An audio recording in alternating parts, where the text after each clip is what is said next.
Hi everybody and welcome to another episode of the United States of a Movie Podcast. We're the movie podcast that makes every Monday a fun day as we get together and we talk movies, but we've got a purpose here at the United States of a Movie. We are the podcast trying to find one movie to define each state in these United States. We've already done one trip around the states. We're currently on our second, and this week we stop in the state of Tennessee. Unfortunately, because of some of the movies that got chosen this week, not to name anybody, but we'll get to that one. First of all, we're going to welcome back our regulars to the show, as always, Rhinestone, looking fantastic in Arizona. How you doing, buddy? It's great to be here. Another depressing week for movies after the crowning achievement, arguably our best episode last week with Hundreds of Beavers and American Movie. This was a tough one. Honestly, it's following something that Will loves very much, which is Star Trek, which is like one good one, one bad one, one good one, one bad one. We're currently in the I hate movies again. And we'll get to that one because sitting, as always, in the center of his very own movie store in Los Angeles, California, Will Hirsch, welcome back to the show. So good to be here. These are all Ernest movies, by the way. Yeah. So we've got so many to choose from. We could do this show for another 20 Recording years. live from the Rhinestone. Oh, you bastard. But I'll tell you what, it's a great week this week because we have ourselves a special guest, someone who spent some time in Tennessee. And I'll tell you what, Will, you are very much responsible for getting our special guest to join us on this episode. Why don't you introduce her, please? Yes, she's a hilarious writer. I'm a massive fan of the website 1-900 Hot Dog. She's one of their featured writers on there. Wrote the latest article on like Star Wars affirmation cards, which I've already got in my Amazon wish list. So that's should be arriving any day now. And one of my favorite articles she's done, which is on R-rated toy lines, and specifically Terminator 2, which It was embarrassing. Love that article. It's so no good. one else loves that. It's so good. Let me get to so Lydia Bugg. Thank you so much for joining. Lydia, us. welcome to the show. Hi. Thanks so much for having me. Oh, no. That article in particular was a little embarrassing because I owned every single one of those toys, and I was such a mark for any of those R-rated like toy lines. I had all of RoboCop. I had all of Demolition. RoboCop, yeah. I had the T800 that you put like clay on or something. And I remember like the flesh one. Yeah. Oh yeah. Yeah, it was about Terminator 2 had the weirdest one because they brought it out before they knew what Terminator was going to like be. So there's a whole bunch of stuff in the Terminator 2 toy line that is nowhere near the movie. There's like a big guy with like metal horns on his head. And I forget what his name is, but it was like, wow, this would have been radical if it was in Terminator. Like for Jurassic Park, they had like the buff Dennis Nedry character. Like that. I love it. Yeah. Well, I mean, we've long ago established that Will owns every single toy, every single movie, and every single movie novelization adaptation that you can also find. The guy is mental in the best possible way. But Lydia, we're excited to have you here because, so tell us a little bit about like your connection to Tennessee. Yeah, I lived in Nashville, Tennessee for 10 years. I'm glad you guys said I can cuss on the show because it's hard to describe it without saying that it sucks shit. I'm glad I don't live there anymore. I live in Chicago now. And I left like a little cartoon puff of smoke behind me the instant I could leave. So it's not my favorite place. I don't like Tennessee. It's really beautiful, but like it's just being slowly ruined by the shitty rich people that move there all the time now, like everywhere in the world. I think it's worse in Tennessee, but right now, especially because people are like, California is too expensive, I don't want to pay taxes, I'm going to move to Tennessee and not pay taxes, which is true. Taxes are very low there, but then you get like the worst element of like rich people who don't want to pay taxes for anything moving to your state and like driving their BMWs and just ramming into everything, and they don't have driver's ed there, so many car accidents. Thanks. And you get all these New York City cab drivers thinking they can go and just become country stars overnight. Oh, what a great segue. Yeah, and all those mining yes. companies just trying to ruin everything for those Italian Native Americans. Yeah. Oh God, yes. We had some real, like, honestly, like we put this out to Lydia. The guys, you know, they were suggesting some movies. She had some great suggestions. One of which was like, oh, sounds pretty interesting. And then we had to kind of nix the idea because we weren't sure if the movie took place in Kentucky or Tennessee. Some movies are unclear. And then we ruined it. We just brought two movies that just kicked me in the nuts frequently, one of which was Will's fault. And Will, as much as you try to blame other people, it's all your responsibility. You can introduce this movie. It's your fault. When committing to the bit goes wrong. I sometimes I get these funny ideas of like, wouldn't it be funny to watch this horrible movie series that we hated the first time to just do it every single year? Well, you hated the first time, to be clear. Justifiably. So this was Ernest Goes to Camp, the first in the 29 different Ernest movies So I think many. they made. My God. I did say on the text thread with you guys that I did laugh twice during the movie, which is 7 times more than I laughed during the last movie. This is true. So- I laughed at the same 2 places that you said you laughed. So the last time we did the Halloween one, Ernest Scared Stupid. which was That's probably the most famous one. Yeah. right, Yeah. but also the Yeah. last one and the one that killed the franchise. Whereas this one, the 1987 one, and technically he had appeared in Dr. Otto and the Riddle of the Gloom Beam, and of course had been in these commercials. But this movie came out. I remember being a kid. We talked about it last time. Ernest movies, when you were a kid, you were like, haha. This movie was a $3.5 million movie that made $23 million, guys.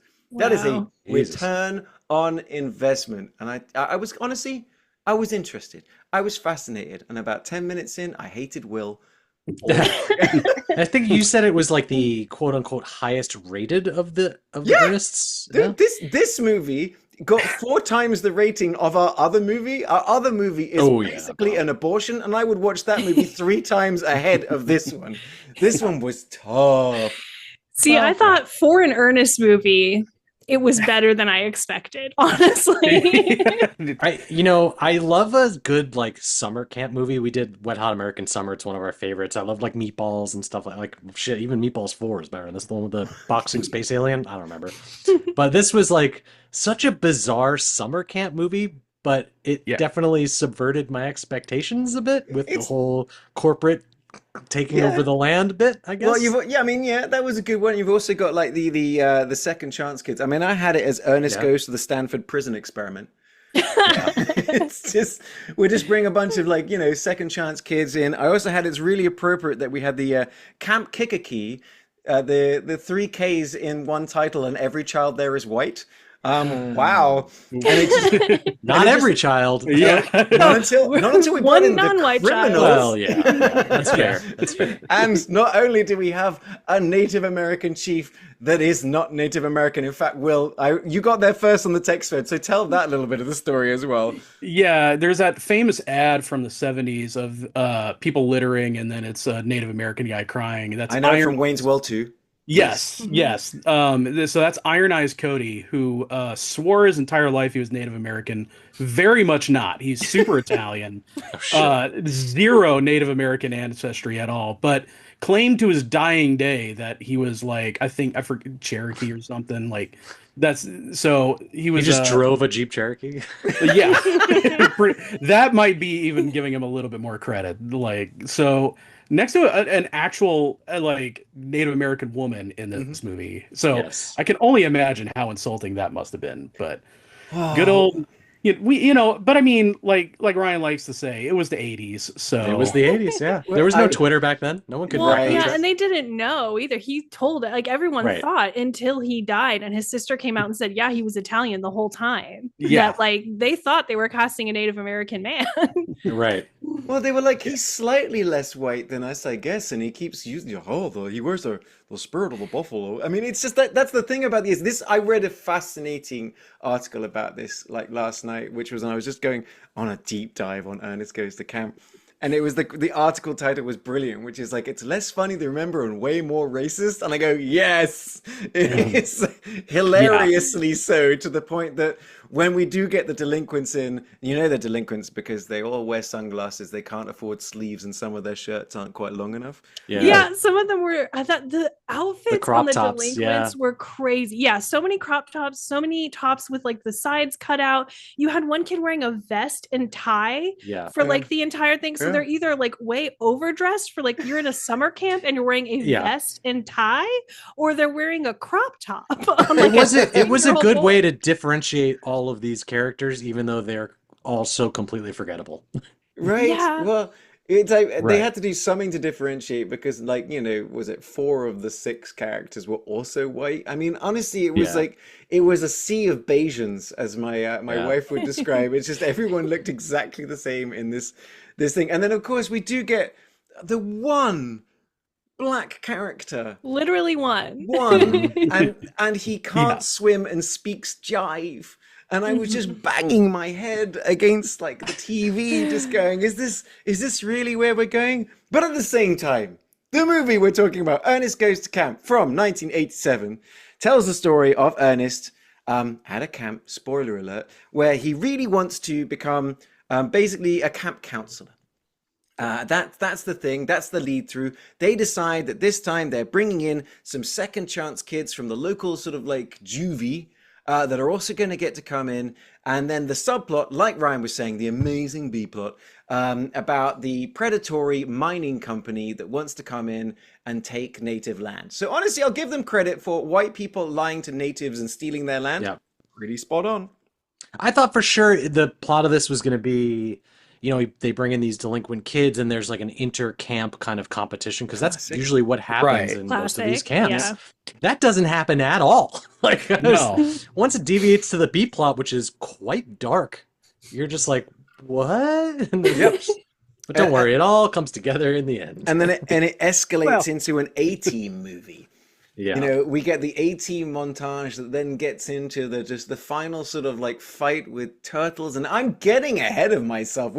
We'll get into this one. This movie was mind-blowingly strange, at least until I watched the next movie, which was the movie we brought in to replace the Coal Miner's Daughters. Something that Lydia had said is she loves Dolly Parton.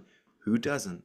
And well, we found a movie that definitely talks about Tennessee and definitely has Dolly Parton in. And Ryan, do you want to take a stab at this one? I was worried about it. I'd heard of this movie, and it's one of those like so bad it's good kind of ways.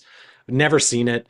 I'm a Stallone fan. I mean, we've done a number of his movies on this podcast, I think, including Demolition Man and Cliffhanger. Yeah, I think those might be the only two. But because we haven't done until this week. Right. And this opens with a very long overhead shot of New York City, and I'm like, oh god damn it, are we done it again? And they don't get to Tennessee for 35 minutes into this movie, something like that. Which is nuts, when they could have done Nashville, which I'm sure they did in the original script. Like, setting the beginning and end of this in New York is the weirdest decision to me, because it's not known for country music. In a movie the middle full of bad decisions. Well, the middle wasn't good either. The middle part of Tennessee is actually the San Fernando Valley, which we'll get into. But the movie we're talking about is 1984's musical comedy Rhinestone. If you haven't heard of it, you've probably seen a clip that's haunted your dreams, which is Sylvester Stallone dressed in Queen level sort of country garb, singing, and I use that term real loosely, much like the rest of this movie. But it's a movie that is in every single way carried with the pure charm of Dolly Parton. If it was anyone other than Stallone in this, like maybe an actual proper singer, hell, get Jim Varney in there. I don't know. I said the same. I said the same thing. There you go. I said I didn't say a singer. I said Michael Keaton could have eaten this role. Oh my god, crushed it. But Jim Varney.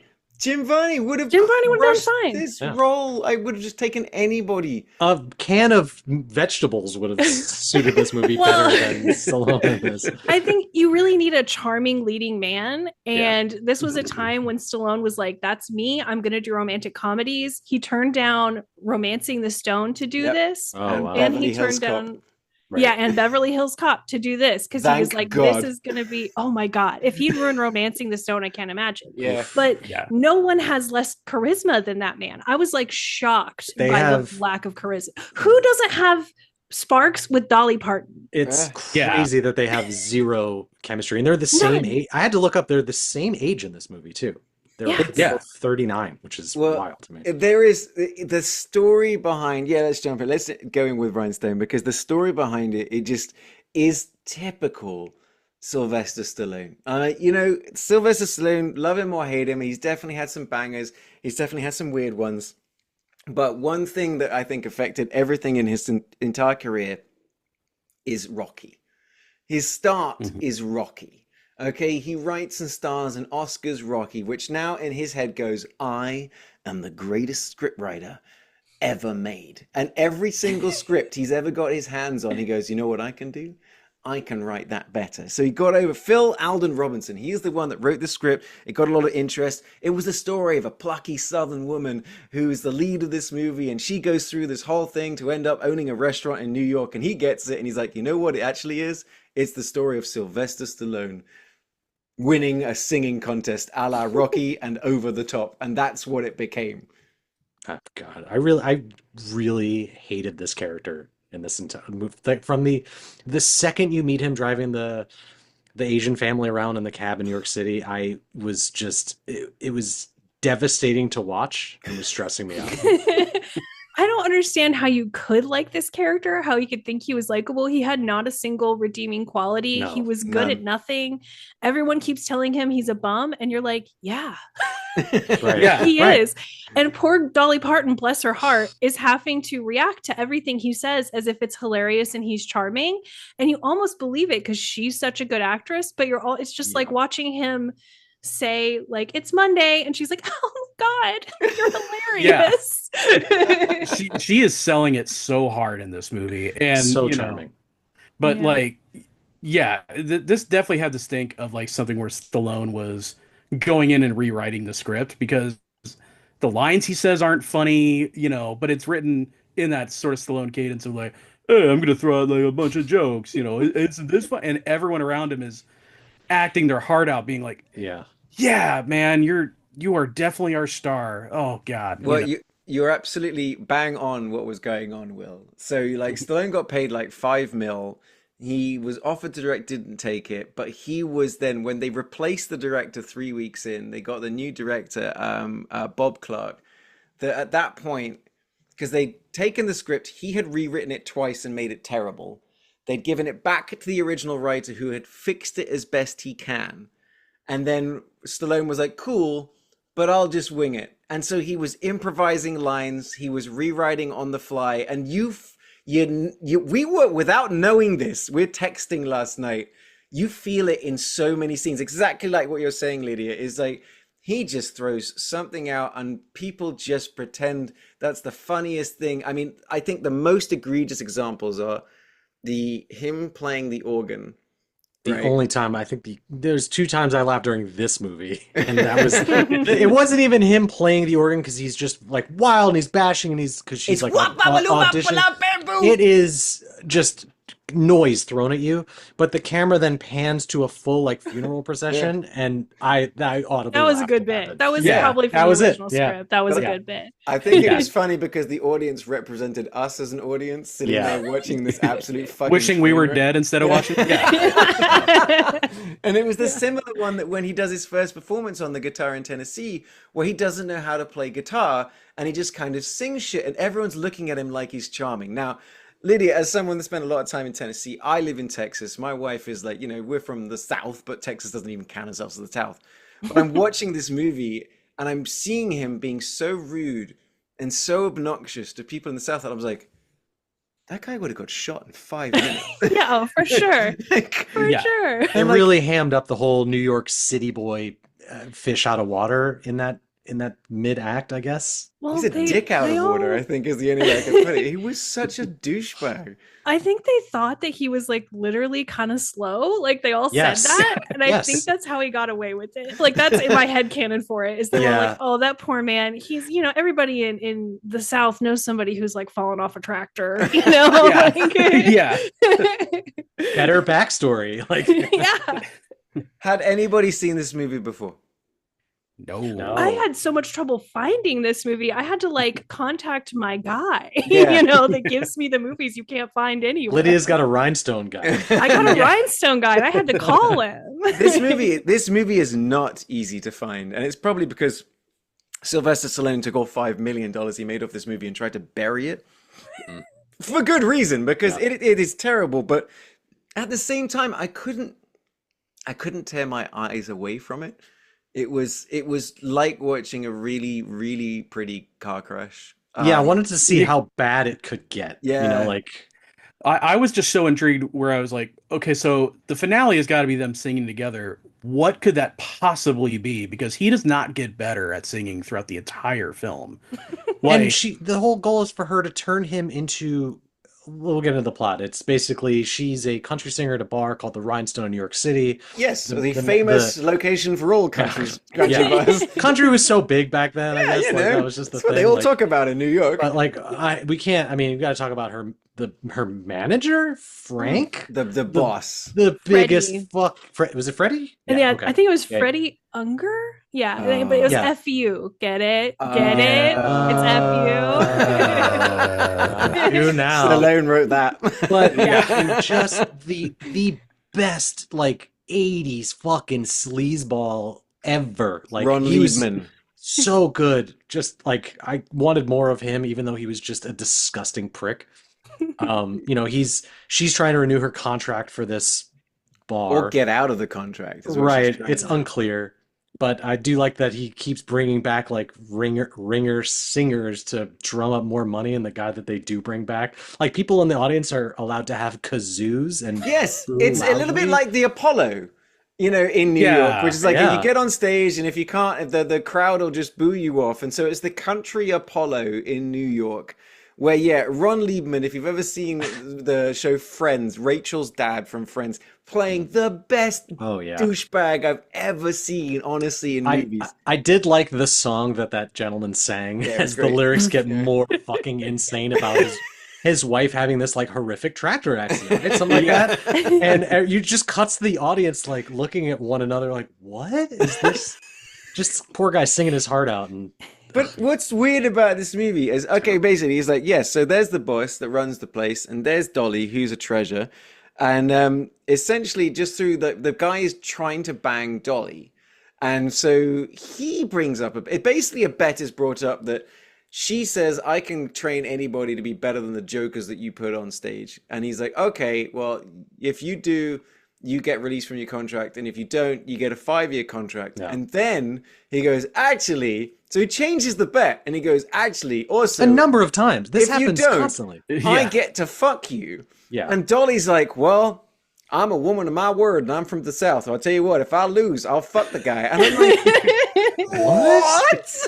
It's like, Dolly, that will not hold up in court, Dolly. The 10 minutes you get of them vetting potential singers is deeply troubling. He goes out and he's poking a homeless guy. Yeah, that ends up in the street. But like you said, then we also just I guess.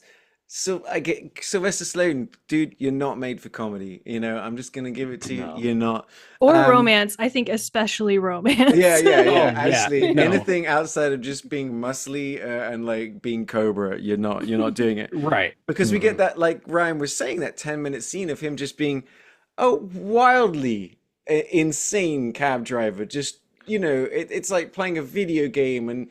He's just he's almost a cliche of Italian American. He's looking back. He's not. Yeah, it's just no. And that's his dream. That's what he wants to do for a living every day is drive a cab, supposedly. And he's so bad at it. I'm he'd be dead in a month. Yeah. Those are in the good old days, though, where a New York medallion would cost like $1 million. You know what I mean? Like to be a New York cab driver was like a big thing. But yeah, so one, he sucks in general. Two, he's a terrible driver. Three, he crashes because he says, I was distracted by you. And then there is nothing that this movie says it's doing actually happens in the movie, right? So she goes, I'm going to teach you how to sing. We go to Tennessee. He can't sing. Is there, guys, 3 is there weeks? any point in the 2-3 weeks, 2 weeks? I think Yeah, it was. 2 weeks. Yeah. Was there any part in the movie, considering, this is wild to me, considering 95% of Rocky movies are montages of him learning how to do something? Did you see at any point her teaching him how to play guitar? Or teaching him how to sing? No, It was just, he Richard does things. Farnsworth hands him a guitar. Right. And then he By the way, proceeds to make all the animals run away and leave. Which was, yeah. By the way, he and Farnsworth have way more sexual chemistry than Yeah. Dolly. Like, I believed their romance so much, but not at all the other way around. That's Yeah. her. That's Barnett Cale, her No, ex. Farnsworth is the dad. No, Her the dad. dad. Okay. So we had him on the show. So there's a classic movie we did called The Straight Story. Guys, help me out. Directed by David Lynch. David Lynch. David Lynch. That's right. We did a Lynch movie, but it tells the true Also, to story. clarify, we didn't have him on the podcast. Like, as a guest. That would have been a little gross. Yeah. I was like, oh. But I tell you, like, it was he was again in this. You're right, Will, because he does look at Sylvester Stallone like, I could fuck this Italian guy. Yeah. Which is appropriate because his dad looked at Dolly the same way, which Oh was so my upsetting. God. That Ugh. bit His that Sylvester horny Stallone dad- definitely wrote, like yeah. where Yes. they're eating dinner and he's like Oh. I think that was before we got to Tennessee. Yeah, they're like suggestively Yeah. eating dinner at her and he's like smelling her. And I Yeah. think he says to Sylvester Stallone at one point, like, if you can't take care of her, like sit I here with will. me. It's his dad. And then the mom walks Yeah, in. right. I assumed for the first few seconds that must be the maid or something because Right. he's trying to fuck Dolly in front of his wife. That would be ridiculous. No, that's actually happening. Oh, okay. Can you blame him though? Yeah, like I get that it's Dolly Parton, but the way that the men perv It's- over her in this movie, like Freddie and the dad, it's Yeah. like it's beyond. It's like upsetting the way It's that definitely upsetting, and it's like that's why sometimes when you watch these movies back and that, like, I think the one movie that we had on the pod that like all of us we were like, I need a shout was Bad Boys 2. I don't know if you Oh. like, Oh, yeah. Bad Boys Just- 1 is great. You're and forgetting 3 about just one of the guys Oh my for Arizona. Oh. Oh my god. oh. But like, Yeah. it's just sometimes you watch these and you're like, the things we used to think were funny, Yeah. and in Yes. this particular case, it's like America's actual queen, Dolly Parton, and like you said, like Lydia, she is just effortlessly wonderful and just so charming. And like you said, I believe that she likes like his character. Yeah. God knows why. She's way better than this guy. But you're watching going, man, she's selling every single minute of this. Yeah, and throughout this whole thing, I'm like, there's no way they're gonna. It would make zero sense for them to hook up at all in this movie. It's like brother and And sister. yet, oh, it's just it's so weird. And yet they do kind of. Do they? Yeah. I do like I that. mean, they share a kiss, which is thank God her hair is blocking all Yes, of it. so- Right. that's what I was Yeah. like. I think at this That was point, in her contract. Yeah, 100%. I was like, exactly. I was like the first time because they play it through the whole movie that every time they're about to kiss, something happens and it like pulls them away. And when they finally get to it, she's got such big hair anyway. It's like the state of Texas just goes in front and they just move their heads. And she's probably just mouthing, "Fuck you, Sly Stallone." Oh, you see, Yeah. Dolly is right here in the book that I get to kiss you on the mouth like a horse. It's actually just camera blocking. She's 6 feet away from him in that particular Yeah. moment. From his forced was- perspective. It was, it was like from Lord of the Rings, you know what I mean? It's like she was like, he was a hobbit, she was like a wizard, but it was like, it stood out so much that they were like, no, I'm not kissing that man, like dude, even close. It's And- honestly, it's a shame. Like watching this whole movie, picturing like who else, I mean, other than literally anybody would was be about to better say. suited. Because it's not a bad movie. Like I like the plot. I think it's charming. It's like all the pieces are there, but Stallone just does not fit within this movie. No. And yeah, you're right. The premise is really good. She's a country singer. He's not. She needs to teach him. Like they're thrown together to do a goal together. Like that's classic rom-com shit. Yeah. I Fish mean, out like, of water, him back in Tennessee. This movie has no rom nor com. no. Yeah. And this was the golden era of rom-coms too. So Right. they had a wealth of leading men to pick from, like Billy fucking Crystal. Tom Hanks, Billy Crystal, anyone. Tom Hanks. Tom Hanks. Yeah. Imagine Tom Hanks in this role. Oh. It would have been phenomenal. A young Adam Driver. Yeah. He was versatile enough. He could do it. Yeah. Douglas. No, Kurt. Yeah, Douglas. Yeah. But I just mean, like, even Michael someone Douglas. with like a modicum of like musical chops to Yeah. be like, if he was like, he has experience, like he was somewhat experienced in playing music. Like the implication in this is Stallone has no musical prowess at all. I don't know if he's heard music. Like the way he sings, it's like he's only heard screamo. And Yeah. what I said on Yeah. the text thread is like, he's the best deaf person I've ever heard sing. No offense to the, This is the deaf. It's all right. They didn't hear you. But it's like, but like, no, but seriously, you're so right. Is that this is what I mean? Is that Sylvester Stallone cannot carry a tune to save his life. He cannot. Like he can't even pretend to play guitar. Like to the point that when it gets to the final scene where he's got to sing it like the way he's been taught by the country music expert. He doesn't play the guitar at all. At the end, he hands it away and he goes, "You know what I need to do? Be a man and do rock and roll." And It that's makes how no he... sense. No, fucking nothing in this movie makes any sense. And He would have drove been me crazy. kazooed off stage. Yeah. Which I Yeah. think he was, right? Yeah. They do boo him Until he did it his screamy way. You know, exactly. There were no lessons learnt. No. He didn't use any of his southern like lessons to do it. He basically, I think, and then we get her on stage. Basically, this movie is worth it to watch it for every single second that Dolly Parton is singing or is on screen, because She got 2 top 10 hits out of it. she got so many. Yeah, Yeah. This was she talks about the songs she wrote during this time, and it's like she goes, "That's some of my favorites." You know, I was actually quite surprised that the one bit we get 2 duet songs when they're in the country bar before they come back to New York. And like, you know, country is sort of notorious for being like, "I love my girl and my truck and my gun." And in both of these songs were, "I wanna fuck and we're fucking." And it was, it's like it's about it. sing. It is. They're both songs Yeah. about like it's a one night stand, or I don't want to be in love. I just want to be in your bed. And I'm like, cool. Like, Pull up my Spotify. like, I did like that. Again, I mean, I like there are elements of this. I like the fish out of water story. I like, he's going to Tennessee, and then it's all his interaction with like the local, her family, her ex-boyfriend who like teaches him how to walk. Like he's got jock itch. Yeah, which was sure funny. Like Okay. done- It was an it- attempt. it was if done you- better in the birdcage. I Yeah. admit. Yeah. If you've never heard a joke before, it's hilarious. But for him to learn all of this shit in such a short, like even watching him, like it can't possibly happen because he's already introduced as being so terrible. It's not Yeah. like I said, he doesn't have like even a basic musical thing like, "Oh, I used to play the piano here," or something. You just know that nothing she can teach him is going to be like this masterful thing, even with the fucking montage. It would make no sense. Yep.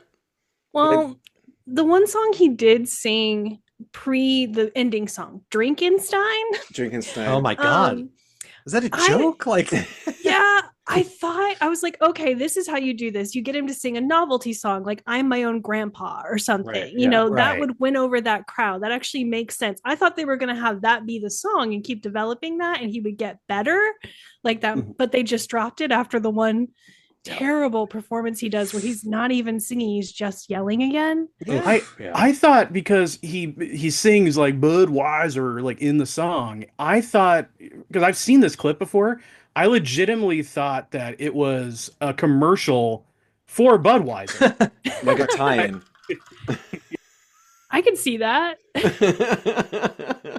I genuinely I was just flabbergasted at every single. Is that a real song? Drunkenstein? That's what I thought, because I was like, the lyrics to this are actually kind of funny. If Yeah, you that was fun. Yeah, I thought they took a real song and put it in the movie, but when you Google it, all you get is clips from That clip, Rhinestone. So I don't think so. Stallone just looking at his bank account, he's like, oh, someone's watching Rhinestone. It's like 12 cents, 12 cents, 12 cents.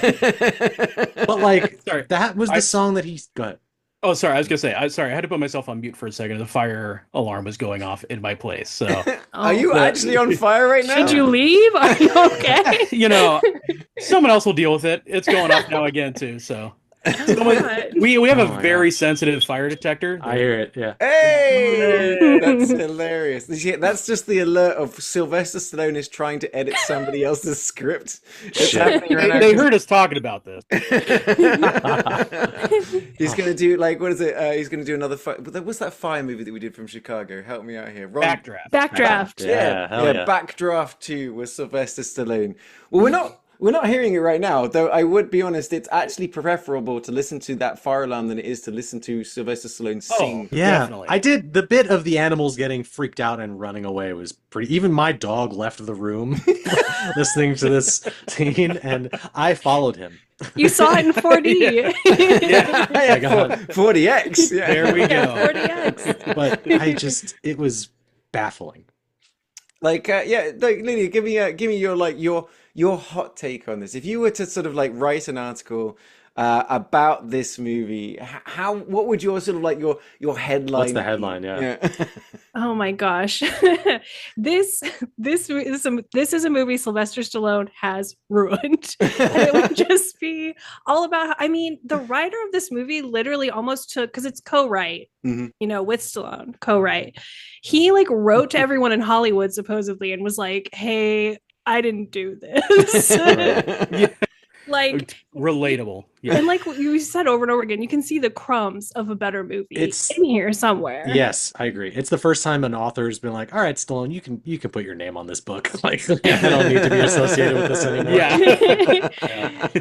Take all the credit you like. So yeah, Stallone got paid $5 million and a percentage of the gross, which means he had to pay $5 million much. back. Wow.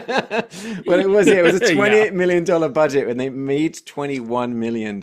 I mean, this is like, this is Stallone at like his absolute peak. And you look at even the cover, it's just Stallone dressed like Rocky / over the top with his muscles. He's dressed like the kids in Ernest Goes to Camp. Yeah. The entire film. Yes. Like, it's wild. The shirts that he's wearing, it's like not the classic like tuxedo shirt, but it's a shirt with a thing. Even the cat with like cameras. Remember the cameras? The cameras, yeah, that was great. I mean, I kind of was like, that's pretty cool. That's pretty funny. The one with like his rib cage. He gets out of the cab and he's wearing like a houndstooth like coat with a domino on it. And I'm like, what the fuck is that? And even the guy who runs the cab company is like, get the fuck out of here with your little domino.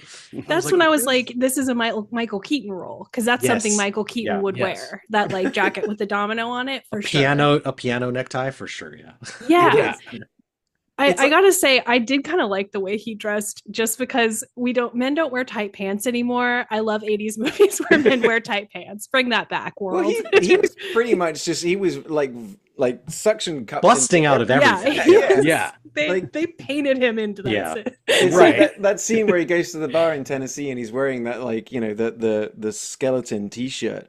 And like the guy next to him, like, this guy's from New York. Hey, I'm trying to be low key here. I'm like, bro, you're wearing fucking look at what you're wearing. And like, literally, not a single person in this bar thinks you aren't from fucking New York City. You fucking that scene was so fucking weird. Like, even like because he runs out on her, like they get into this fight just simply because she calls him a bum. It's like the most offensive thing you could ever say to Sylvester Stallone in this movie. Of all of the offensive things that are thrown at him, he leaves. He walks, and it's this like creepy, misty, rainy nighttime scene. And a guy in a pickup truck pulls up to him. I'm like, get in. Yeah, it's like that never comes back, does it? No, that's just a guy that's a guy from another movie, like a Friday the 13th style movie, who just wandered onto set and they just filmed it. Yeah, totally. It's what we wish would have happened, actually. Is get in the truck and get murdered. Yeah. Movie over. Dolly Parton gets a restaurant. I'm just thinking put Kurt Russell in this fucking movie. That's the name I was going for, Kurt Russell. I'm just trying not to think about this movie other than who else could have been in it besides Stallone. Here's my pitch. Stallone is recast with a Muppet. Yes. Perfect 10 out of 10 movie. Which Muppet? Hang on. Big Bird would be good. Yeah, it's got to be Gonzo. It's got to be Gonzo. Yeah. This is got to be Gonzo. Such a Gonzo-coded movie. Yeah. That was even stupid of me to say anything apart from Gonzo. 100% correct. Actually, just Gonzo and Dolly Parton just singing the together. Chemistry. Oh man, Off the charts. Billion views on YouTube. There you go. See, we're so good at making the better movies. We're very good at the better movies instead of the movies that we get. Keep in mind, we've never made a single movie. Yeah, Will has made movies. Oh yeah, I've got one. That's true. And remember, the guy on Amazon did say "ugh" when he was reviewing it. So everyone gets one of those. I got for one of my novels, meh. And I think about that a lot. Ooh. I think that's worse than I'd rather someone than meh me. I gotta say, because at least they had an emotional reaction as opposed to no emotional reaction. Exactly. Yeah, just being like it was mid. I'm like, ow. They're like it was terrible. I'm like, okay. Yeah. I'll tell you what. Let's quick segue. Tell us about your novels. What have you written? I'm intrigued. Oh, the one that was meh is called the Sylvester Stallone biography. Yeah, I was gonna say, who left the review? S. Stallone 84. No, it's called The Date Swap. I was under contract for a while with like a small publishing house, and I did a bunch of romance novels. And The Date Swap is probably the most popular one of them. I think it's got like 1,000 reviews on Goodreads or something. Oh, wow. So that's the one that a lot of people have read. And then you always are going to get some people that are like, "Yeah, this sucks shit," and you're like, "Yeah, okay." Right. And my most recent one is actually I did a horror novella, even though I don't really watch or read horror because I'm so scared all the time anyway. I just don't need more of that shit. Gigantic pussy for that sort of stuff. Yeah. Me too. Yeah. So I wrote a horror novella called Healthy Choices that's on Amazon right now. So what is it? Healthy? It's about someone that's allergic to gluten. That's as bad, and as scary as you can get. What's it about? I'm intrigued. If for someone that doesn't watch or read horror, what was your horror story about? So it was before Ozempic. We were kind of hearing rumors about Ozempic, and I was like, man, when that comes out, if there's a 1% chance that it turns you into a cannibal, every woman on earth is still going to be expected to take it to be skinny. And that's the seed of the idea. That's a great concept. I like that. Yeah. It's not exactly that, but it's these women who are in a trial for a weight loss meal replacement, and then they start experiencing some changes that are very scary, but they're still pushing through and doing it because they want to be thin so bad. So that's what it's about. It makes me think of The Substance a little. I was about to say. That's a little like The Substance. Did you see The Substance? Too scary. No. Oh, Lydia, seriously, it's not I'll scary. Probably watch it. It's definitely not scary. It's very much it's one of the most pretty movies we've ever seen. Oh, okay. It's Coralie Fargeau, is that her name? This French director. It's just incredible. Demi Moore too, just absolutely crushing it, as is Margaret Qualley, right? Yep. But one of my favorite parts, if you get into the behind the scenes, is when they wrapped production. They just spent another 2 months in this camp where they got the craziest close-ups you've ever seen. And it's one of those movies that we've had to, for this podcast, I say have to. You know, actually, we watched Ernest, have to. We've seen 200 movies for this podcast, and The Substance was one of there's 5 or 6 that we're just going, wow. Yeah. It's just so good. It's not scary. When it does get to anything crazy, it's more just so nuts that you're going, this is crazy. Yeah.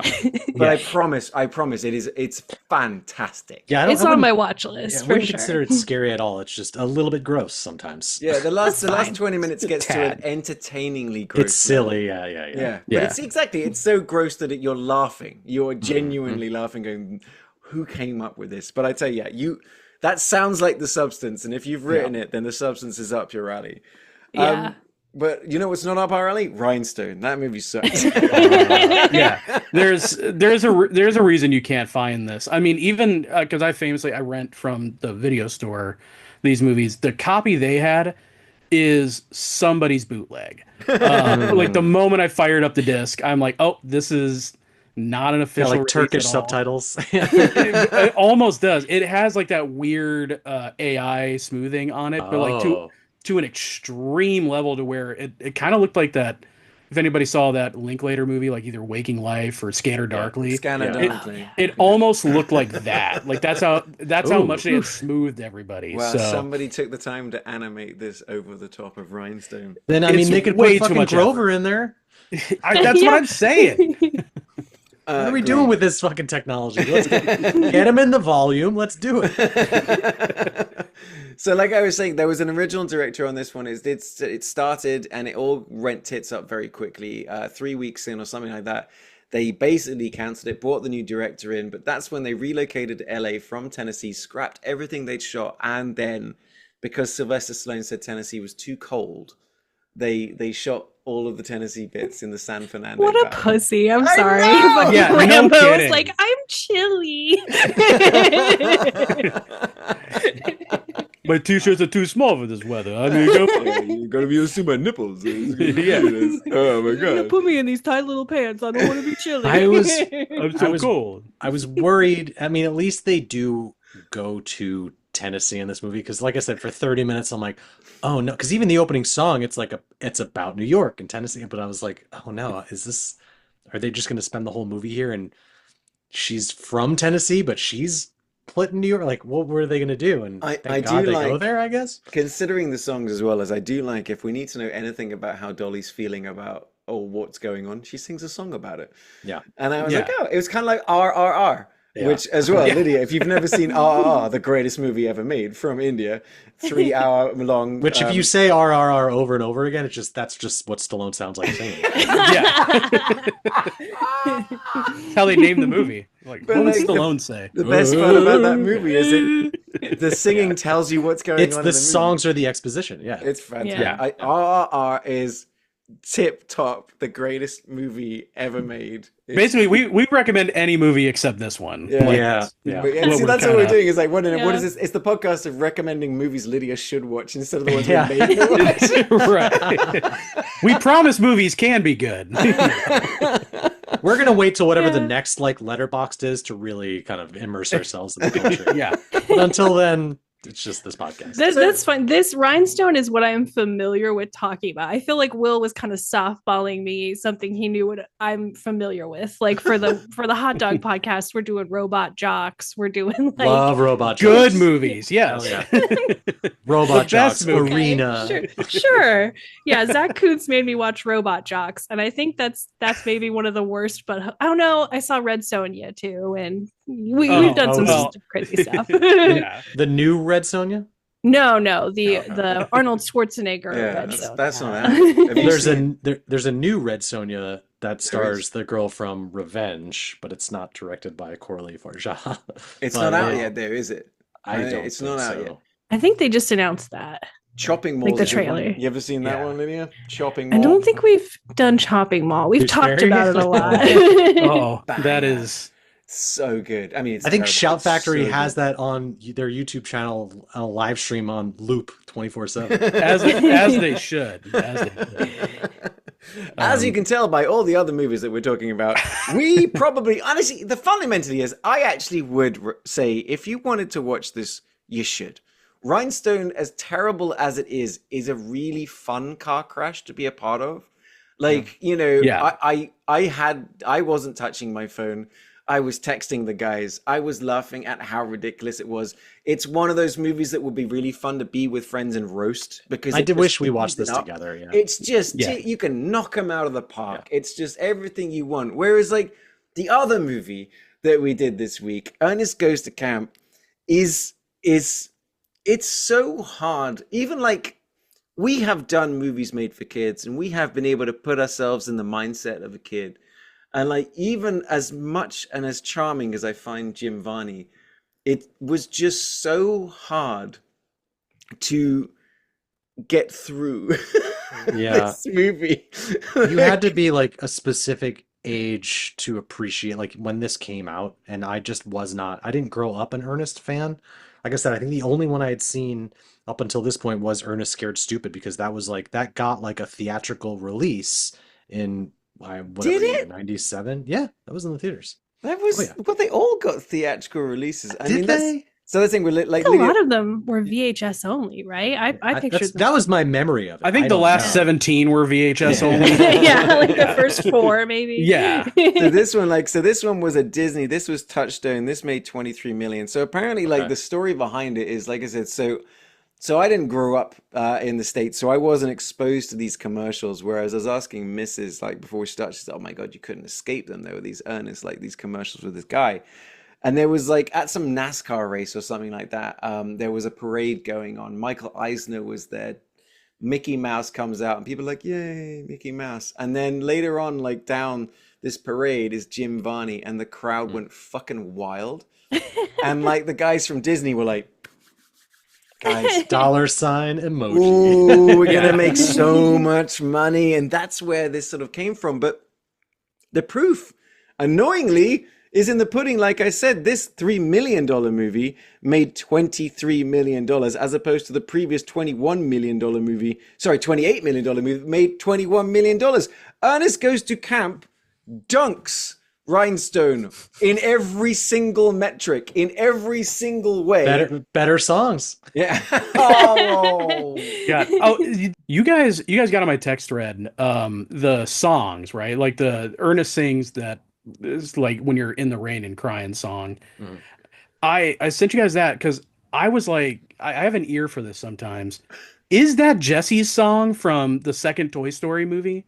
You Like I can almost guarantee you, like I was listening to it and I'm like, that's the same melody. And he's almost singing like in the exact same like manner as her. Like it was really weirding me out. I had to listen to him. They're pretty close. It's like the number one fact on like the Ernest Goes to Camp IMDb interesting trivia fact is that he sang that song in a single take, and apparently when he was done, there wasn't a single dry eye on set.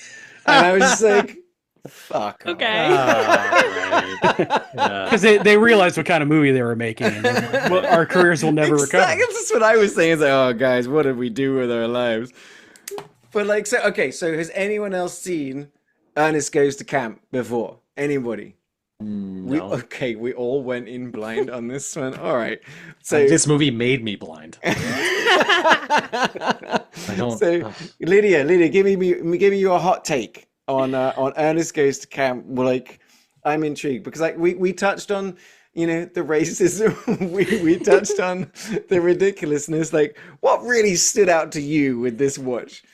I will say that it gave me, I've never seen Ernest. So I was like, okay, I get why people like this character. It's sort of a combination of like Jim Carrey meets Pee Wee Herman. Like Right. he's doing a very specific thing that I think children would enjoy. You know, it is a kids movie, so you do have to give it a little more slack for that. Like they're gonna have that toilet humor. They're gonna have we're exploding a toilet. I'm looking in a toilet and going ew. Like okay, Yeah. sure. Yeah.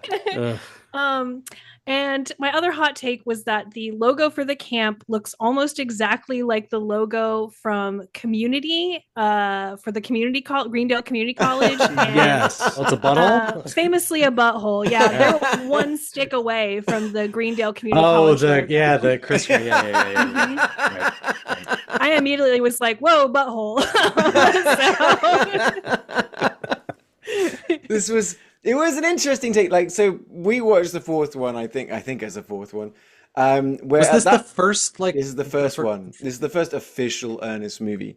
But by the one that we watched, he also may be schizophrenic because in that particular one, Does multiple characters, he's right? multiple. He Yeah. changes characters. I think he does that in Ernest Goes to Jail as well. Is that the evil Ernest one where he's kind of hot Yes. when he That's- takes off his hat? Yes. Okay. Yeah. That's Yeah, many a woman has talked about this evil Ernest being super. about hot Honestly, Ernest. Yeah. Actually, I was on Reddit the other day. It was just a shot of like 20-something-year-old Jim Varney. Guy had charisma. I tell you that. Yeah. guy, He did. The guy You're right. rizzed. He could have done Rhinestone. Whoever said that. Thank you. He could have done Rhinestone. But Write that Sylvester down. Stallone could not do Ernest. No, that's right. Oh. That's right. I mean, Because well, he's too close to it in real life. So Yeah. He's Ernest. Oh. there Yeah. is this like inherent charm in Jim, like this character Ernest that Jim Varney plays. Like he is just kind of wholesome. He's a little bit of a He's buffoon. Ernest with an extra A. It's the importance of being earnest. Yeah, but he's not like comparing to like a Jim Carrey.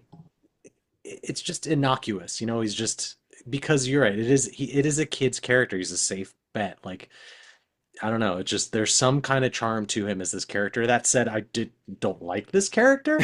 Right?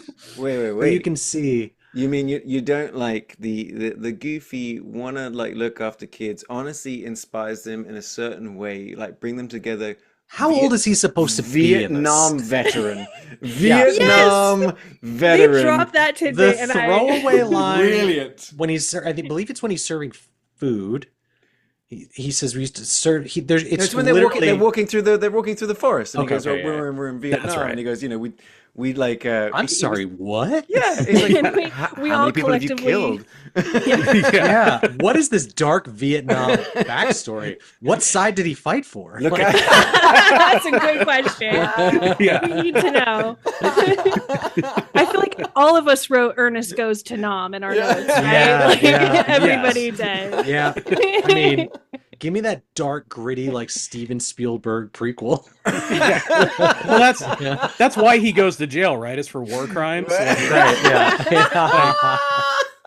That explains the schizophrenia as well. PTSD. There we Guys, go. we've brought Is it it all like- together. Maybe it's like he's just at one point has been through so much fucked up shit that he snapped and became Ernest. Ernest. This Yeah. like childlike character. Like when he says, "Know what I mean, Vern?" Is that like, is he talking to his buddy who died and is now a ghost living inside of his brain? I don't Whoa. fucking Oh know. God, put that on Reddit. Yeah. Better movie. See, you've done it again.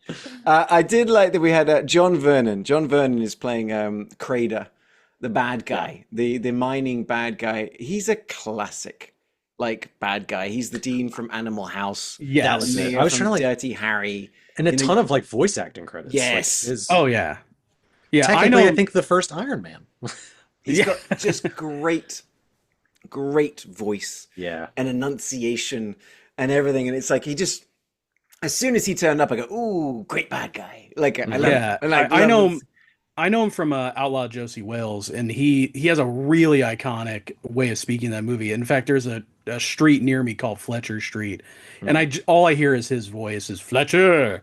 So that's every time I drive by that street, that's the only thing I'm thinking of. And his turn in this, like that, the B plot of this is like the tonal shift upon the B plot is like really fucking dark. Yeah. Like there's a Yeah. bit later on where Ernest gets the ever living shit beat out of him, and I'm like, ooh, this is like pretty heavy. Like, Okay, in front of these kids. Children commit arson in this movie, and the ending is a man nearly getting shot 3 times. Yes. Pretty intense. Yeah.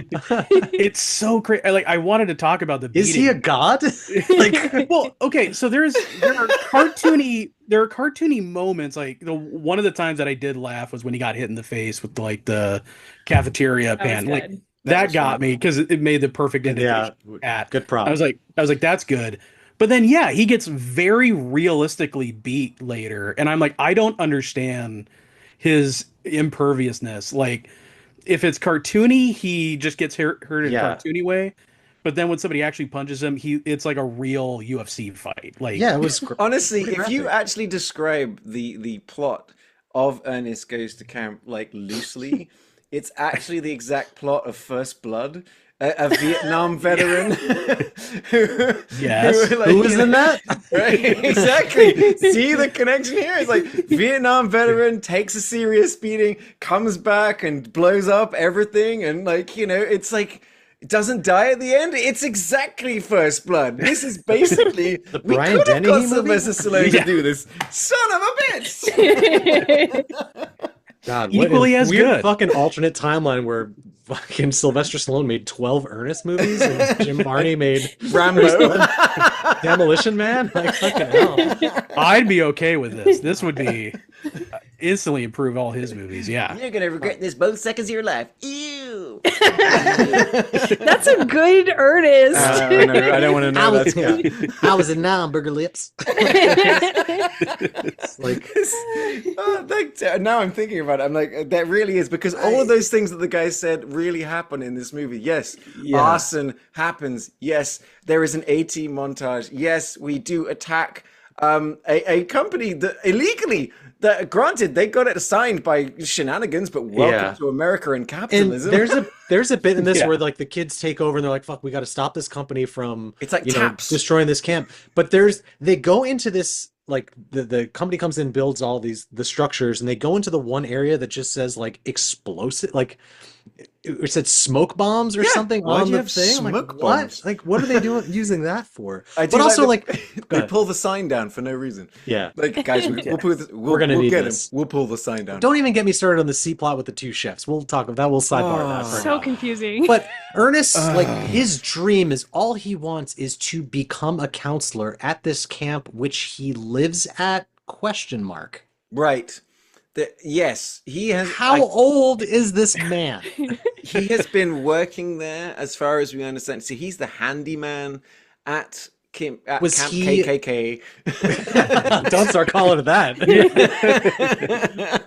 Oh gosh. But yeah, no. That's also. Could anyone else? Was he a camper there? This movie was abandoned there. Sponsored by Coke as well. That we got the egregious Coca-Cola like just 2 or 3 times, just slapped in our face, as opposed to the amount of Coke that was done by the people that wrote this movie. It would be a much better movie if that were true. Yeah, if it would a Bruckheimer movie. Yes. I actually suspect that like Pepsi actually paid a lot of money to make sure that Coke was like sponsored. I think that's what went on. Yeah. But yeah, he really wants to become a counselor, and they're like, that's it. And it achieves that goal almost immediately, which I thought was a weird choice from a writing standpoint. Like, we'll give you these shitty kids to stand in. Yeah, 15 minutes, he's got it. And then, like Ryan was saying earlier, you think, oh, now it's going to be him versus the other guys, and that's going to be the victory. No, none of that. It's about a fucking weird land deal that they're trying to... Yeah, we're going to throw a land deal in the middle, and we're going to top and tail it with some Native American mysticism with an Italian guy. There's a scene where they like bust into this family's home to like. Yes, I'm like, what the fuck is this for? What is this? What is this company doing? That's when I texted you guys and goes, "This is the exact plot of Jack Reacher." Yeah, right. Mining company, like you do say that a lot. You do say that a lot. But I'm always right. Yeah, I should have stopped you at Black Reacher, but I let this go on far too long. Dude, that was one of the best ever. Go, Lydia. I was just thinking that, like, how much do children give a shit about a land deal? Like, it's like how Star Wars has so much like politics and parliament going on in it, and I'm like, do kids care about this shit? Yeah, I mean, you're right though. I mean, everyone's been making fun of the prequels, but they're like going, "Oh, a guy that's talking about a bunch of trade deals and the slowing creep of fascism into a democracy." Well done, George Lucas. Fucking well done. You called it. Yeah. we boo, take it but who's Jar Jar Binks? That's what I want to know. But you're right, exactly. A fucking land deal, like it's just simplify it. Were they trying to avoid the classic like camp movie trope and not do the thing and just try to make it more elevated? Avoid it. Like this is the kind of movie that thrives on a trope, right? That's what I'm saying. Yeah, like you think of just do a meatballs. Like who fucking cares? Yeah, meatballs, heavyweights. Right. Yeah, yeah. And Camp Nowhere. And then like the what was the other movie we did? Oh, Little Giants. Like Little Giants is like the classic kind, movie like this. So it is bizarre that they were like, let's have all the elements there, but let's go this other. I had to go watch Wet Hot American Summer after this just to like. I have a theory. Okay, I have a theory because this movie was for a movie that never once mentions Tennessee, is shot entirely in Tennessee.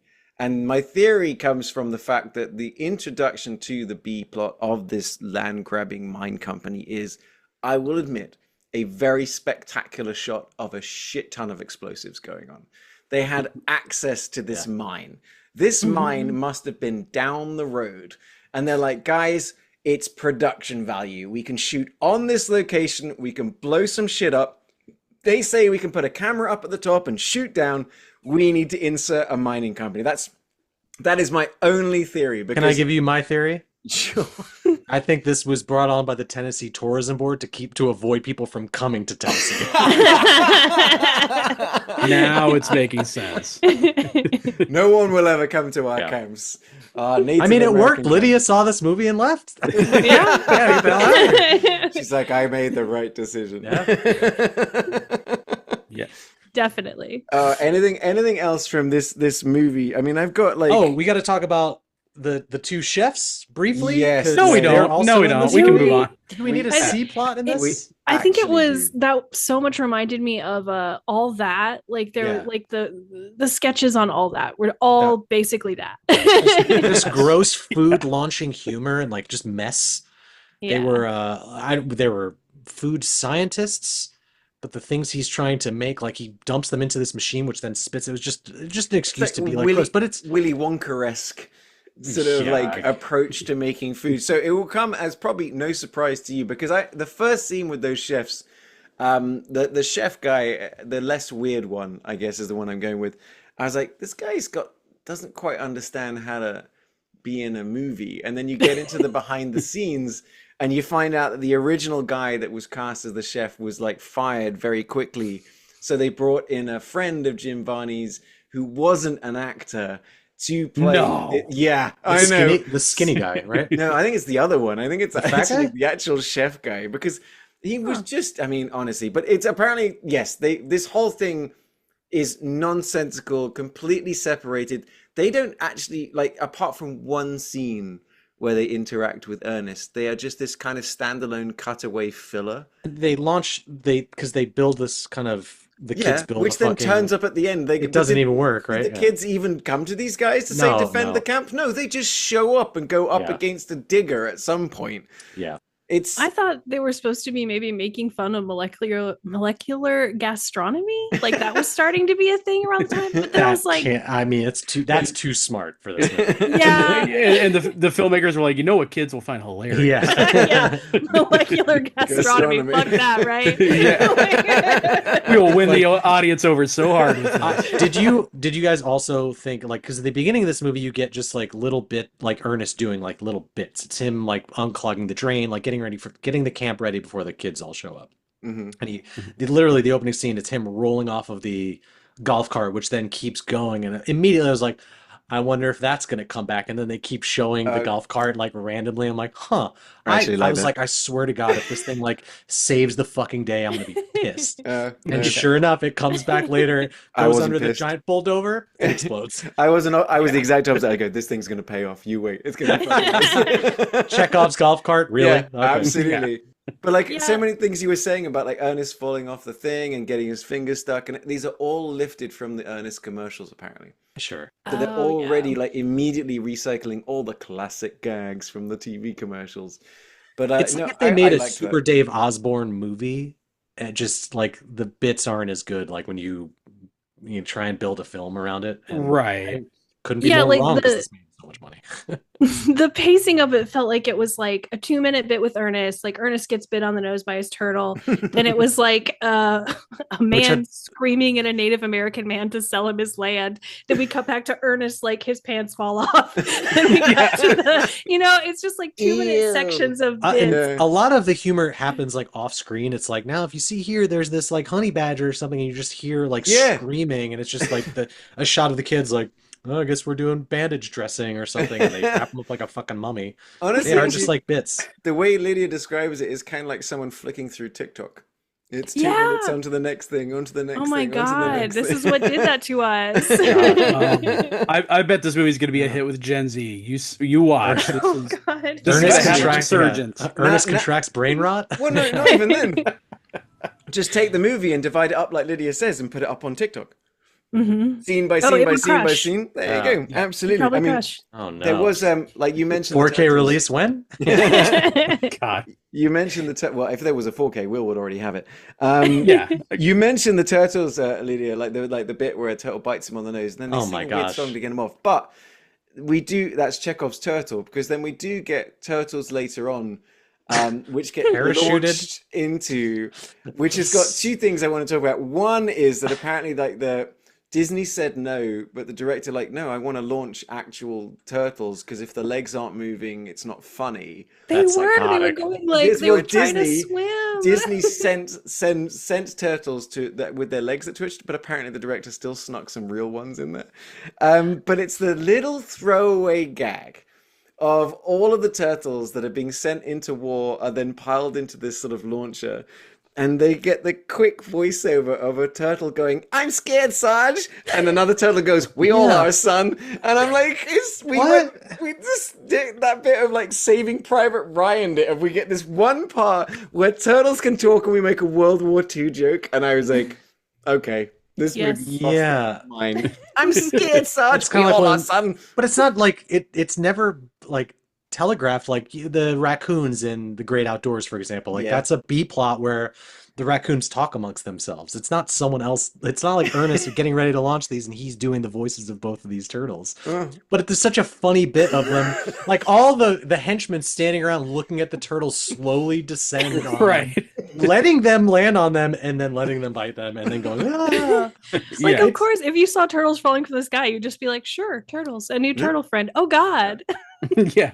Turtles in the sky. What's next? Turtles in the sewer. Oh, Never oh, worked. sorry. Apparently, a bunch of those guys in that scene were Quakers. Essentially, basically, they had to sort of like the shoot went long. There's some Quakers were coming in. They had to negotiate with them. They had to go away and pray, and they came back and said, "If we were in the movie, we'll let you do it." And so that's how that came about. There's a lot of weird shit behind A the lot of scenes. salmonella on set. That's because of the eggs, whatever they are called. I don't even want to get into because there's even the Oh. post-credit scenes talking about the eggs that the crazy cooks have made. This Oh, movie. yeah, Will, oh I my was God. cursing your name. It was called like eggs. Oh my God, what the fuck is that Exactly. called? They kept saying it too, and I was like, "What? Oh, I can eggs find it.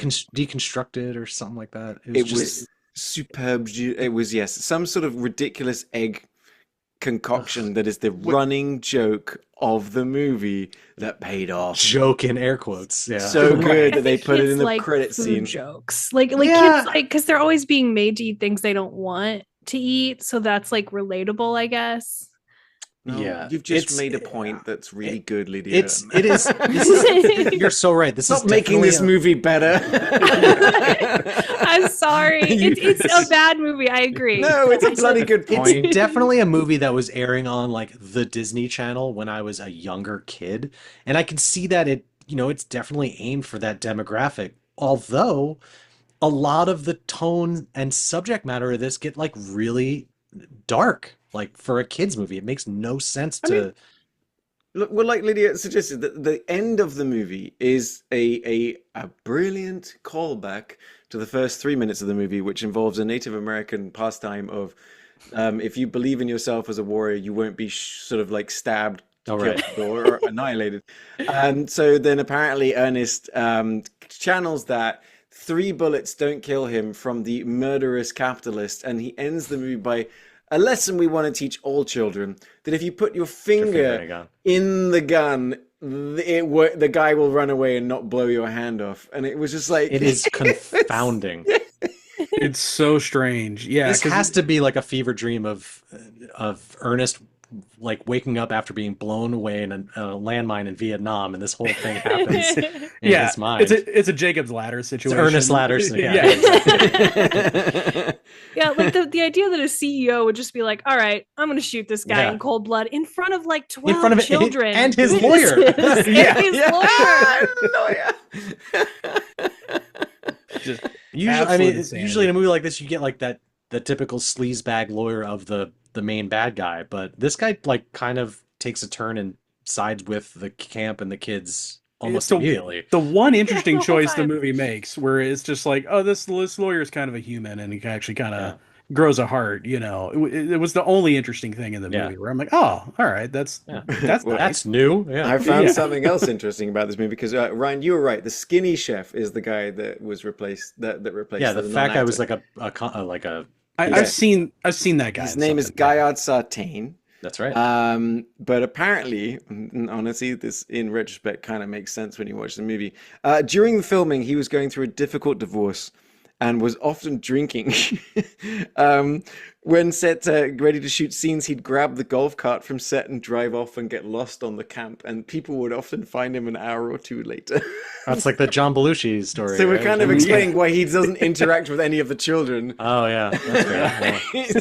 Well, that's just one reason. Yeah. When you said that he wasn't an actor, I was instantly like, it's the guy they gave the hat. Because if someone can't act, give them a They good just- hat. Yes, That is true. absolutely. Well, that actor was also because if I remember reading right, he was from Tennessee. He was in The Outsiders, right? What? Wait, he's from Tulsa, Oklahoma. Okay, makes sense considering both of those movies that he made, that Francis Ford Coppola made, were there. He's in. Oh well, there you go. Yeah. He's in 40 motion pictures, mostly as the Big Bopper in the Buddy Holly story. He's the sheriff in Mississippi Burning, The Outsiders, Hollywood Nights, Fried Green Tomatoes, The Replacements. He's in Holy The shit. Replacements. Yeah, He's he's in a been- lot of yeah. good movies. He's in The Patriots, Wagons East, The Jerk. What He might the not need the hat, That's right, you the guys. jerk, Yeah. Yeah, that's right. he This outgrew guy, the hat. this guy Guys, has he's in 4 Stop or Oscars. My Mom Will Yeah. Shoot. We've got the crossover with Sylvester Stallone as well. Oh God, no. Okay. Oh my a God. rare misstep in his filmography. Yeah, guys, I'm going through it right now. Yeah, Elizabethtown, his last movie. But Ali, he's in Ali, The Replacements, The Patriot. Patriot, we almost picked that one for. Then we figured out it was 3 hours long. We're like, nope. Yeah, fuck that. I have almost picked the Patriot like 7 times, just Yeah. because He's it's the most also- accurate depiction of British people. So He's Outside also of this in- podcast. he is also in Ernest Goes to Jail, Ernest Saves Christmas, Ernest Goes to Camp. Good Lord. Yeah. Wow. He kind of looks local like hero. he could be Jim Varney's understudy too. I wonder if that's how they Yeah. met. So this No, movie, this is the bigger the fat guy. Yeah, the bigger right? guy. Yeah, the bigger guy. Oh no, I thought it was Oh. the hat guy. No, the Yeah, bigger no. guy. Okay. That's the hat guy is the non-actor. Is the friend, bigger yeah. guy is Okay. the actor. Oh, that makes Okay, sense. that makes sense. The Yeah. skinny guy Also- is Tim Varney. Sorry, no. Yeah. That would be. I would be like, oh, okay. If Yeah. that guy Hey, was he the truth. did Also, look- Lydia, you have to retract your last statement about anything making sense about this movie. Nothing made sense. I'll Yeah. never take it back. So these No, movies, you're right. these movies were bonkers. I would say, like I was saying, I would say watch Rhinestone. Wait. What happens at the do the delinquent kids go back to fucking kid jail, or do they get No, to they live at the camp live at now? a summer camp That's forever now, insane. Ryan. Yeah, that's what I'm the saying. logical answer. And is Ernest move is them- their dad now, Yeah, Ernest is their daddy, and they no longer have to be in prison. The and also end. he can't die. What the fuck? They're Yeah. immortal, my immortal summer God. camp counselor dad. Jesus Christ. No, actually, you guys pretty much nailed it. Is that yes? Camp Kikiki is once again operational. We know this because we get the actual, probably native person who comes running back and holds up the thing in a very Goonies sort of thing. We've done it, guys, without any explanation. The last chance kids get to stay at camp. Ernest, yes, is immortal, as we discover, because he also falls off. He falls off once again off his ladder. And what does that guy say? It's a good thing no one got hurt. Called back, and also suggestion to his immortality, hence all the other movies. Boom. There you go. But also, by the fourth movie, it's also discovered that he actually exists. Yeah, no, because Ernest goes to jail, so he's also a clone. Then we've got Ernest Scared Stupid, which shows that he has also existed throughout time as different versions of himself. That's right. There you go. I mean, the Ernest verse is God. bonkers. You say you don't like horror movies, Lydia. We're watching one right now. This is messed up. The more I think about it, the less I want to know about it. I did think as they panned away from him, if there had never been another Ernest movie after that, children might think he was dead. Like, the only thing that implicates that he lived is the more Ernest More movie. Man, is Ernest a Highlander?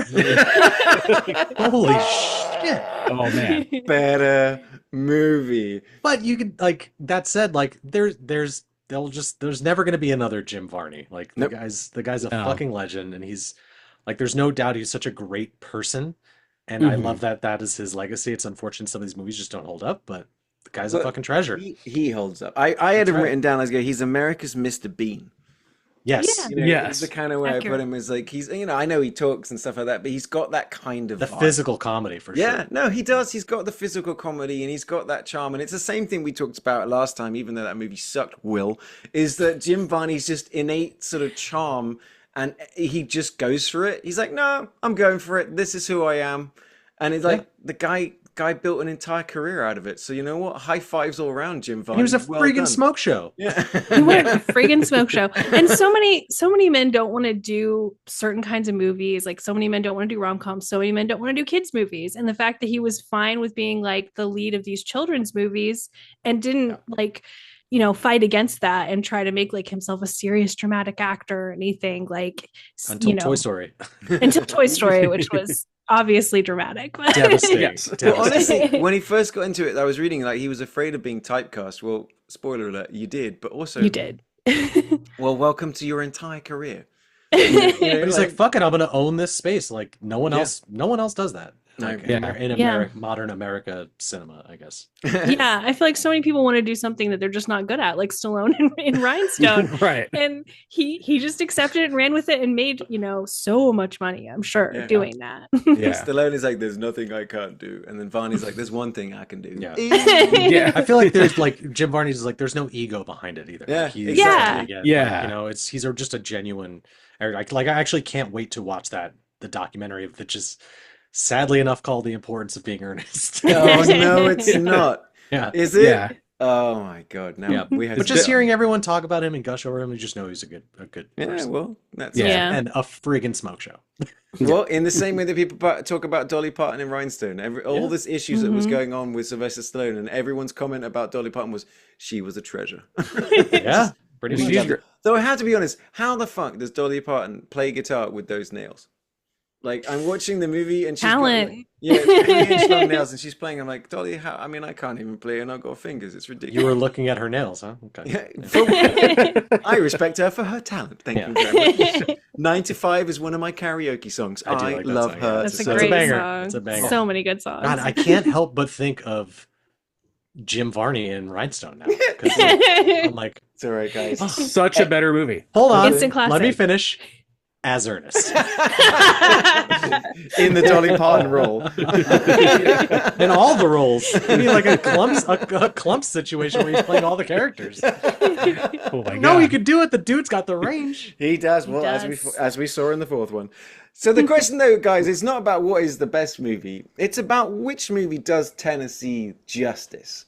Speaking of Tennessee justice, the last time we came around, the champion was, like I said, Walking Tall, Yeah. about Pussman himself, Sheriff Pusser, with his big stick, laying out justice, and all it cost him was his wife's life and multiple injuries, spun into Yeah. a movie somehow with a kind of happy ending. In this case, we do have Rhinestone, a movie very much set in Tennessee with a story about a main character that used to be the main character, and her Tennessee family that's shot in California, and Ernest goes to camp. A movie that never once mentions Tennessee, but is entirely shot in the state of Tennessee. Do you guys... So I don't know, Lydia, if you've seen Walking Tall, but if you haven't, don't worry about it. It's a... I've seen at least pieces of it on like Right. TNT at one point. There you go. I looked Yeah. it up and read the plot, so I know what it is. It was like in all honesty, like for what it was, we were like, it does have a very Tennessee vibe. It is a very Tennessee story for what it is. The question is, fellas, Lydia, do you think that Dolly's sort of like, because I've immediately thrown Ernest off to the side, but I'm going to bring it back. I'll bring it back if you want to. But like for me, I was like, the only thing that I feel like can like possibly topple this is the sheer magnetism and talent of Dolly Parton and her Well, representation of and- the South. And Dolly Parton is Tennessee. She Like that's is, where yes. fucking Yeah. Dollywood is. But if you, I mean, that being the case, we could have just watched 9 to 5. Or like, Set in New York and Yeah. still giving it to Tennessee. yeah, that's what I'm saying. That's my point. Yeah, I mean, 80% of this movie is Rhinestone is set in New York, technically. But man, if we're going on just sheer charm and merit alone, Dolly Parton is going to carry this. Carry your fucking Rhinestone to the end. Yeah, to me, I think Rhinestone represents Tennessee really well because, again, it's a state that sucks shit. It's a state that is it's beautiful. The mountains are beautiful. The countryside's beautiful. It's also full of racists and stupid hats. So and multiple Ernest movies. and multiple Ernest movies. So like- debatable about which is worse. Right. Yeah. I was gonna say 2 different lists. I don't know. I think Rhinestone is the movie Tennessee deserves. There you go. That's a great way to put it. That's a great way to put it. Will, what are you thinking, buddy? I mean, I would also lean towards Rhinestone, because I mean, I'm throwing Ernest out, just entirely. But when you compare it to like Walking Tall, which I know is based on a true story, but there. So is Rhinestone. Yeah, it's just that Dolly Parton carries so much of the movie, and she is so tied to Tennessee. And I don't care what Walking Tall says. I don't think cars explode that easily. It was the only. I was gonna say I barely remember Walking Tall, but I remember that cars exploded So constantly. remember it exploded before it crashed? That was the best part. Yeah, But- cars in that movie just know they're going to crash and like, let's just get started and just blow up. Well, look, how about this? I'm going to take Lydia's somewhat hot take about Tennessee and roll with it. Because what I would say is I would also agree that Rhinestone is the movie that Tennessee deserves. But the spin I'm going to put on it is because Walking Tall is a movie that says Tennessee is filled with a bunch of criminal, asshole, shoot 'em up, racist douchebags. It's a documentary. But Rhinestone brings in the thing that I love about where I live here in the States, living in Texas, is that when you get into the realization of these people, that they genuinely are some very nice and very friendly. Because I know what you're saying, Lydia, is like when the rich people came in, these aren't the people that are the who Tennessee are. Oh, The who yeah. Tennessee are Dolly Parton's dad. Dolly Parton are those people who really are genuinely sure they're happy with their little lives, and that's fine, and they might not agree with the way you're thinking, but if you come in, they'll welcome you in, they'll play you a song, they'll let you stay, and they'll cook you dinner, and they'll give you biscuits, and you can sop up your gravy with it. And so, like that was that bit that's where I gasped. The bit Yeah, was great. when he was asked for being the- so rude that I was like, he should be shot.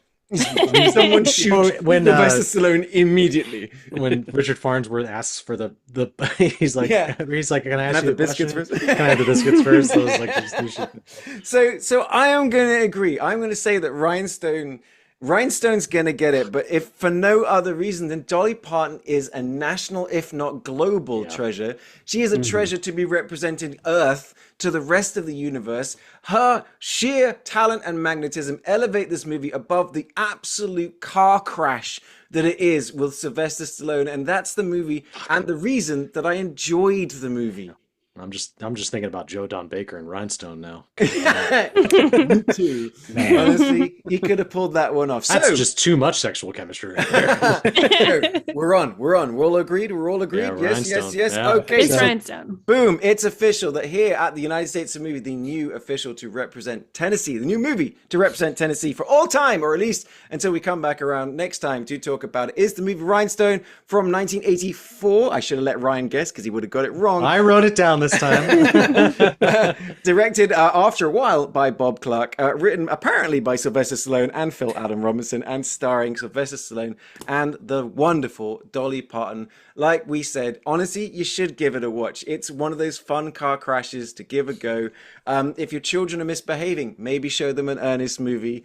And honestly, if you just want to see people get beaten up, go back and watch Walking Tall, which was our last champion. Though, guys, Get yourself a Rhinestone guy, apparently. Find someone like some back alley dealing. You're like, I need the Rhinestone, and it's just a trench coat with like Will's bootleg DVDs. Yeah. have yourself a drink and sing Drinkenstein next time you got some karaoke. God. Though, the question is, guys, there were other movies that we could honestly so many other movies we could have chosen in retrospect. Will, I'm sorry, your bit's gonna really get old soon. I have so many more Ernest movies to choose. I was to say, Ernest Goes to Jail is also set in Tennessee. It sure is. It sure is. So, Lydia, tell us a little bit, like really quickly, what is The Coal Miner's Daughter about? Why did you choose that originally? Like I said, no, we know we couldn't commit to it, but what was it like? What was the vibe that brought you to that? Yeah, it's Sissy Spacek playing country singer. Oh God, who is it? Is it Loretta Lynn? I think. And I think yes. Okay. Yeah. It's just a biopic of her life, and it's insane how it's Sissy Spacek. She's such a good actress. Like, plays her from the age of like 13 when she gets married and gets pregnant Bloody at hell. like 13 years old, living in like a very impoverished coal mining town, to when she becomes a superstar country singer. And like the range of her performance in that is kind of legendary. And I saw it it's been a long time since I've seen it, but I just remember thinking like, damn, this is some good acting when I watched it. We do have Kentucky coming up in a couple of weeks. It would be the you should third, watch it. It would be the third Sissy Spacek movie we've had on this podcast. We have. True. Badlands. Badlands and Straight Story. Yeah, that was a good one. Other like interesting you bring up, like, you know, I mean, it is Tennessee. So, I mean, last time around we did have Hustle and Flow, not a biopic, but when there's also Walk the Line. And there's also Elvis as well. So it's like, you know, there's just there's a lot of music biopics if you want to sort of like talk Tennessee. Fellas, any of the other ones that you think of? I mean, the one that comes up a lot, just doesn't make any sense to me, is Evil Dead. But it's all shot in Tennessee, but it's the all first set one in a cabin. Yes, the first original, one was shot in Tennessee. The others, the Firm comes up a lot. And The Client, yes, those two John Grishams are both and set then in Robert Memphis. Altman's Nashville. So, I mean, honestly, it's kind of like country strong as well, like Tim McGraw, Gwyneth Paltrow, the Green Mile, which would be, I've only ever seen that one time. It's like you watch it. I mean, I remember that being a good movie. I've never seen it. Okay, now I'm getting kind of mad that we watched Ernest. I didn't know that we had the option to watch The Green Mile. Well, don't be too angry because Shove of course, that aside. on this list, the last one that says it could be controversial is the classic Hannah Montana the movie. So we could have done Hannah Montana. Look at it, like glass half full, Lydia. Glass half full. Very If you thought Stallone singing was bad in Rhinestone, will you see the Hannah Montana movie? Now, okay, all right. So those are the movies. Honestly, we have some choices. We have some options. And I'll tell you what, Lydia, if you really want to, do you want to come back and join us and try this around? Do another go? Definitely. Try again with For sure. promise. Ernest Goes to Jail. It is. No, I'm just kidding. We'll save that for our prison episode. So we'll see what we can get next time we come around. Now, next time though, we have another special guest.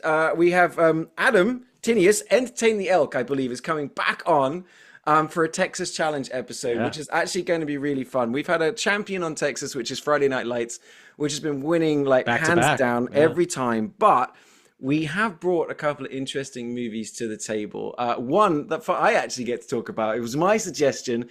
There is one action movie made in Waco, Texas, and that movie is called Action USA. I have been gagging to see it. It is actually very available. I'm on our not sponsor, Just Watch, the very good place to find movies and one day sponsor this podcast. It's available on Prime. It's on Apple. You can rent it. It's there. It's free with ads on the Roku channel and stuff like that. I think there was a Vinegar Syndrome release. No, Sure was. There you go. Will owns this on Blu-ray. Do you not? Yeah, you brought it up, and it was so funny when you did because I had literally purchased it the day before. You are unwell, Will. You are just unwell. Like I've never even mentioned this movie. You already own it on 4K. It's even worse than that. I hadn't even seen a trailer or any. I just heard one of my friends be like, "This movie's insane," and so I was like, "All right, I'll buy it." And that's all it takes to convince me. Will, you are going to be the Library of Congress in the apocalypse for movies. It's just like, that's the goal. We've got another one that as well that I believe Ryan, you were actually watching last night. Tell us about this. It was Adam's pick, right? Yeah, he had picked Let's see if you get it right.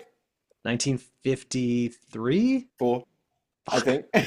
The running bit, Lydia, is that I'm always off by 1 year. It's 1950, but can you get the name right? Because you're always getting it wrong. Ooh, Rio Bravo. No, the other one. Yeah. Fuck! I watched the wrong movie.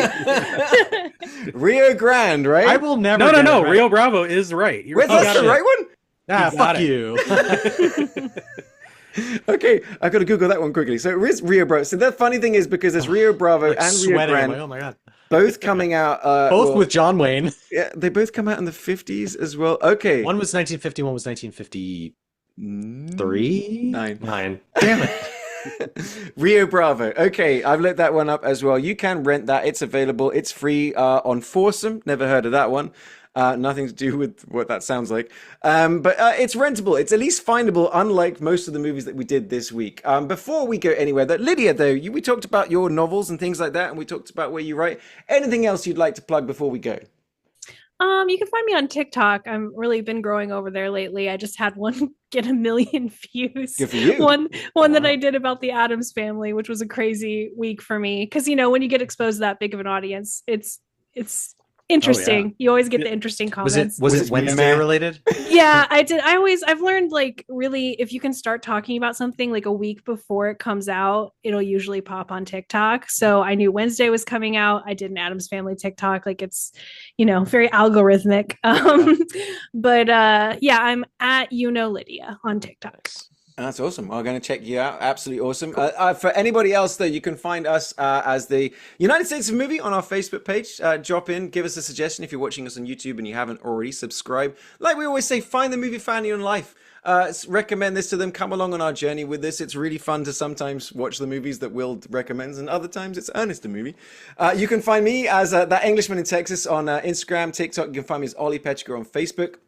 You can find Will as Entitled Willennial, where he has his game show that's not a game show on the shelf, where he talks about the number of movies that he owns that is ever expanding, a la Action USA. And you can find Ryan and his amazing designs as Rhino Digital, RYNO Digital, to find some of his movie designs, his Formula One designs, and some of the movies that we have invented here on the show, which are some of our favorite t-shirts. Outside of that, Lydia, thank you so much for joining us. It was great to have you on the show.